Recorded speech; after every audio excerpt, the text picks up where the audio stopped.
Okay, so we're going to move on now. We're pretty much done. There's just a couple of other things that I wanted to talk to you guys about really quickly. Um, so should you read scientific literature for the MCAT? Some of you may have heard that you should. Some of you may have not, and some of you may have not done a lot of time. I do think reading scientific literature is a good idea to help you prep for the MCAT. If you are studying in advance, then you should be able to map out some time.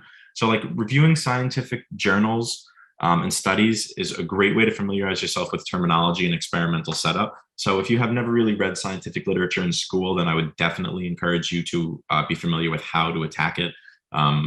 There are articles online, they'll help you analyze it. It'll break it down the different parts, the different sections that you would find in scientific journals.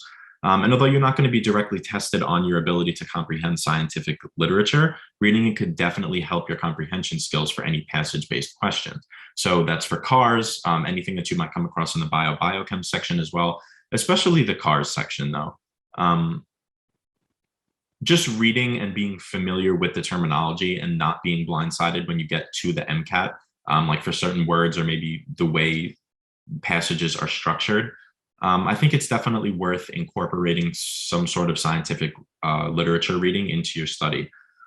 Reading scientific literature will also just improve your knowledge content, and you should definitely pick topics that interest you. So you're going to be learning, obviously, how to comprehend from the passage, and you're going to familiarize yourself with the terminology, but you're also going to be learning about the topic and the subject. So it's another way to really improve your content base. So I definitely do think it's worth your time. You don't have to devote too much time to it, maybe like an article a week, an article every 2 weeks, something like that, because it also keeps your brain sharp, maybe even on like an off day or something. And there's this really cool website that I've heard from a couple of people called 2-Minute Medicine. It's a really great resource for breaking down scientific articles. You can join for free.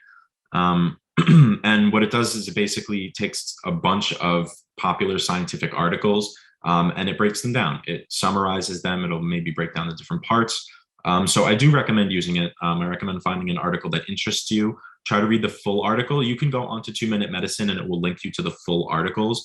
Some of them you do have to pay for. Some of them you should be able to find free versions of them. So it's really good. It'll help you review the article. So I'd recommend maybe finding one, reading it completely, breaking it down by sections, putting it in your own words, like what is the discussion section talking about? What is the abstract talking about?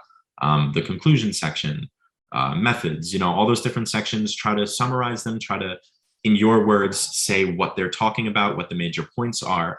And then after you think you understand it, you can go back onto 2-Minute Medicine and read their summaries. You can compare, verify, see how on topic you were, see maybe how off topic you were. And I do think it'll help reading comprehension. I think it's a useful tool. So if you can fit it into your studies, I definitely recommend it. It can only help you be more well-rounded. And it'll also give you some really cool things to talk about in your interview.